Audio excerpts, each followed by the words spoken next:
What's up, Shady Sports Network? I'm back here on a Tuesday night with a very special guest. I'm here with Mr. Jay Menace. Jay is a player for the Boston Bandits, so he's actually my first ever guest from Massachusetts, so very excited to have him on. Jay, how you doing tonight, man? I'm doing good. So, let's get right into it. Going back to your high school career, how was your career as a whole, and what was your biggest lesson that you took away from all of it? Okay, so starting with my high school career, I went to Jeremiah Burke. I played quarterback in high school, so it was a little different. I went to Dean for a year, and that really didn't work out. So I kind of like stopped doing football, and I played two sports. I played basketball and football, so I played a lot of basketball.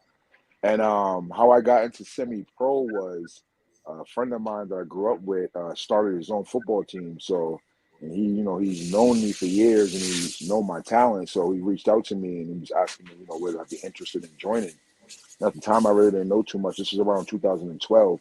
I joined the team. I became a captain instantly. I instantly fell in love, and semi-pro just became basically one of my first loves for the past 15 years, 10 years. I can start way back to my first season on the Ducks. The first season on the Ducks is about 2012, 2013. Um, we didn't do too well. The team wasn't really good. The team was, I could say, middle of the road team.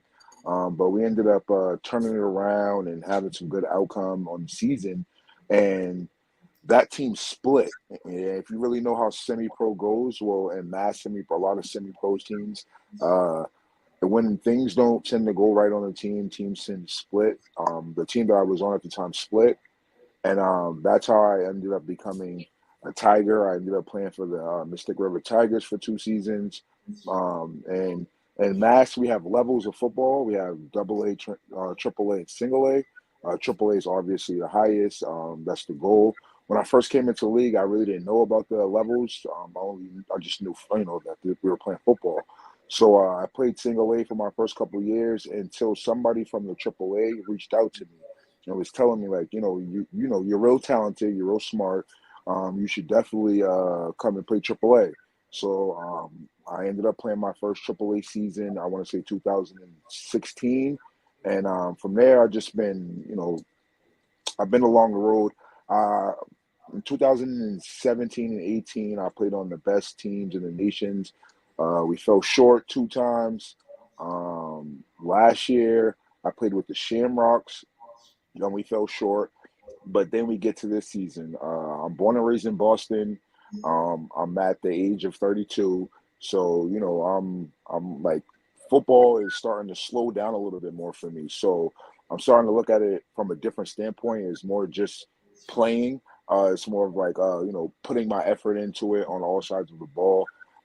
Just helping the team overall and helping somebody grow. And I can't really do that growing anywhere outside of home. So that's why I came to the Boston Bandits. I'm pretty popular in the semi-pro forefront. A lot of people know me. So I feel like I can use that to help my team and my city grow. And that was the main reason why I came to the Bandits this season. So this season, I joined the Bandits. It's been fun. It's been a learning curve. It's been different than most of the teams that I've been on because of the homegrown aspect of it, and because so much is expected out of me because of what I've already done. That'd be a different story if I came into the league and played with the Bandits from the jump. Then I would be able to build my rapport. But I already have a rapport, so they already expect a certain type of football, a certain type of player out of me. So that's where I've been at. And my biggest learning lesson from all of that is basically I've made a lot of good relationships through semi-pro. Friends that I'm gonna have for the rest of my life. Friends that do all types of things, down to police officers, firefighters, anything you can name, I've met through the semi-pro football life. So that's my biggest takeaway from it. Just enjoying and accepting all the relationships that I get and meet, the people that I meet from playing semi-pro. It helps you out in life. It's not about in life, it's not really about what you know, it's about who you know. And sometimes you just knowing the right person can help you go to the next level. I've had so many people in semi-pro help me throughout my life with so many things, small and big. That's the biggest testament of me playing football is the relationships that I built from playing semi-pro football. For sure. As you can see, I also have my 2023 trophies from spring, my spring championship this year. Um, I have a spring team, this summer and spring football, and 2 years ago I started playing spring football, and my team's been undefeated 2 seasons in a row. Last year we lost in the playoffs. This year we got the job done, and we won our first championship. So I got the MVP, the defensive MVP, as you can see. But spring has been something new to me, something that I've been enjoying, something that I've been accepting. I have a huge role on my spring team. I'm basically the general manager of my spring team. Me and the owner work closely with the roster and just about everything on the team. I want to say we fell short of our ultimate goal. We got invited to nationals this year. We went down to nationals and we played a team that has been undefeated for 4 seasons, and we came up short. But it was a big learning curve for us. We didn't travel too well, so that's the biggest thing from learning and playing spring. But spring is something new to me. It's just my second season playing spring football. I'm used to playing in the summertime. For sure. I love everything you said. A lot of people sleep on semi-pro, but it's really good football. It's great for the community. So you being a general manager, I'm really curious. How do you build a roster in semi-pro? Okay, building a roster in semi-pro is very, very hard, and it's even harder for the spring because the opportunity to gain players in the spring is so much of a broad it's a broad opening of players because everybody's dedicated to summer and not too many people know too much about spring. So there's not many spring teams. So me being one of the spring teams in my area, I was able to recruit some of the best players in my area because they were not dedicated to any other team. Now recruiting in semi-pro is very, very hard uh, because you have to basically convince a grown man to do something that he already wants to do, and it's very hard to do that, So with me, because I know so many people, because I have such a good rapport with a lot of people, I get the chance to reach out and find out, if people are interested in going different places. A lot of people that they don't have that leeway or they don't have that relationship with a lot of players, so they can't do that. So if I happen to see a player that I know, because I pretty much know 90% of my league. If I happen to see a player that I know and he's unhappy, and we happen to have a conversation, the first thing I tell him is, his opportunities if he was to play with me. Like, oh well, if you play with me, I'll make sure you get the shot that you're looking for, or whatever the case may be. And that's mainly what it is for a lot of people in semi-pro is getting that chance. They just want that chance to show what they can do. A lot of people come to different teams or new teams or something like that, and they don't get the chance because a team already is established and a team already has the pieces that they have, and they already are thinking about them, and they don't even know that this kid could do X, Y, and Z because they're already set in their ways. So the biggest thing is about not getting set in your way in semi-pro, about being open-minded to different players and different aspects of the game. A lot of coaches, their team is the way they are, and the team has been the way they are, and the team is going to stay the way it is because they refuse to open up their roster. They refuse to look at new talent. They refuse to remove a player who's not doing exactly what he wants them to do because they've been somebody who they can rely on for whatever reason.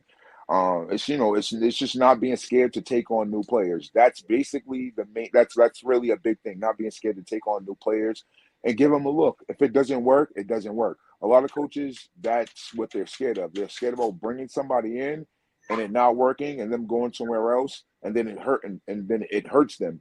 But on my spring team, I've had players who were really good players who've reached out to me to play, and I brought them in. And I took a look at them, and we wanted to keep them. And for whatever reason or another, they decided that maybe this isn't the best fit for me, and they went another place, and they ended up playing against us, and it didn't hurt us, and it never hurts. It never really hurt you, but a lot of coaches are scared of that. They're kind of nervous of that.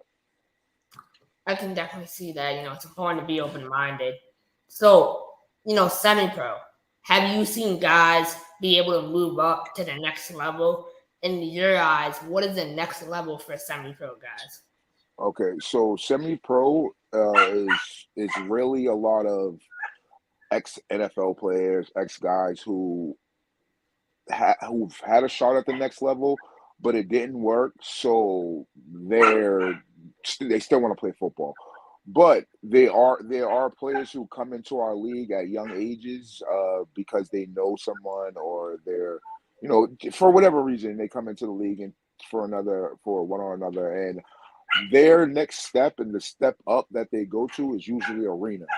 A lot of players from semi-pro end up turning around and going to arena football, and that's really like the main outlet for a lot of people who play semi-pro football. They end up going to play arena football or something like that. I can't name a player in semi-pro in my area who has left semi-pro and went pro. We've had a few players that have played pro, that have been on a few rosters, that have been on a lot of. You have a lot of players that have played on practice squads, but nobody from semi-pro really goes to the NFL. Or we have one player right now. His name is Gio Sanders. He used to play for the Boston Bandits. He is now trying out for the XFL. He played in the league as when he was young. I want to say he was about 20 when he started, and he's been grinding to go to the next level for the past 10 years. And he plays a lot of arena, and someone from arena sent his tape, and he's trying out for the XFL. So that I can say is the potential of a semi-pro player if you're taking it the right way. If you're not just coming in just to play football and just as a hobby. If you're actually coming in to get the film, and you're taking every game to get the film, and you use the 10 games to get the film, and you take it to the next level, you can go to the XFL. You can go to arena teams and get paid. But that's really the goal. If you're looking to get something out of semi-pro, is to get paid. You're looking to make some type of income to do what you love. I mean, Drio, Ocho, he's really popular around here. And I really feel great for him because he's kind of a pioneer for other guys to be able to fight for that opportunity. So one thing that you said that really caught my interest was practice squad players playing semi-pro. I did not realize that there's former NFL players that play semi-pro. What are some names that you've seen? Like, I know Nick Rossi played. I know Nick Rossi played for BC. He was a great defensive end. I want to say who else? I'm trying to think. There was a few players that played in CT. We had a D tackle who played for the Buccaneers, who played on. I can't remember his name, but we had a few players in semi-pro within the past 10 years that played at the next level. Um, I know Nick Rossi I believe he had a tryout with the Jets or something like that, but he played all 4 years at BC. We have a lot of kids that went to 4-year colleges that play semi-pro football too. So yeah, that's what that's at. So that's awesome. It's awesome for the guys, younger guys, to be able to learn from those guys who have had experience at the highest level. So for you looking at semi-pro from a bird's eye view, you watch the game grow over the years. Do you think it would be important for them to have a Netflix show like Last Chance U? 110%. That's something that me and a couple of guys that play semi that's been playing for the past couple of years been pushing for. We've been trying to get a show.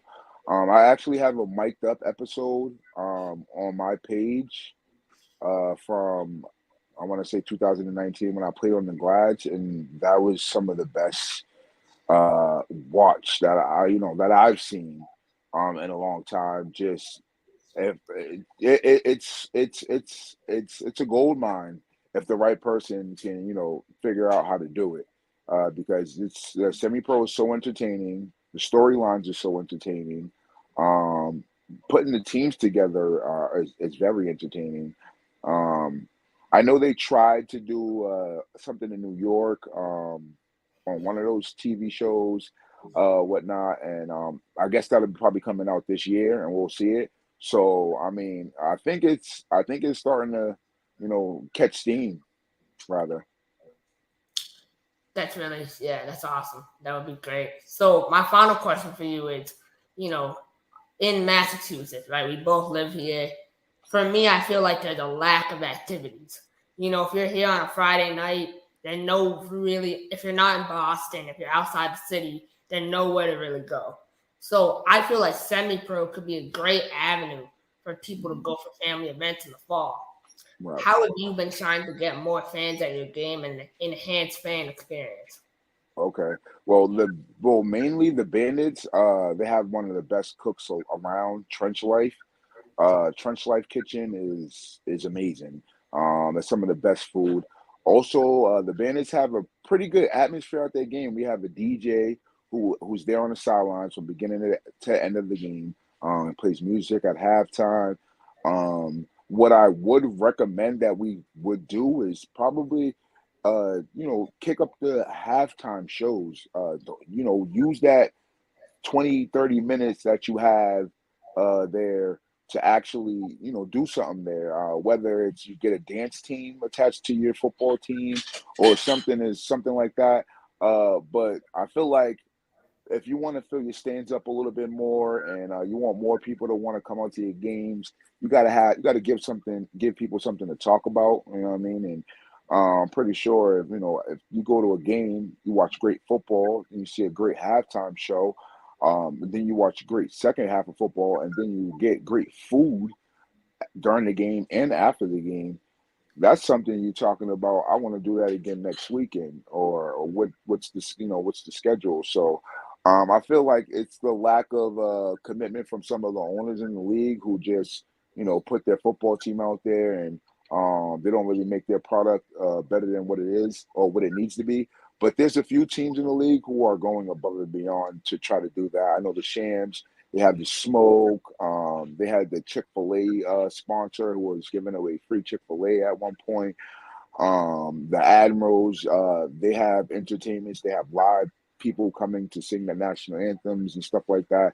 It's just the small things. I think like it just needs to be kicked up a notch to make semi-pro more than just a minor league football.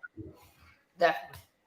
So, Jay, really appreciate your time today. I think what you're doing is great. You're growing the game. I can't wait to see what, you have planned in the future. And I look forward to staying in touch with you. Thank you. Thank you. Definitely have me on again. Yes, sir. Sure. All I'm a right. Have a game great changer.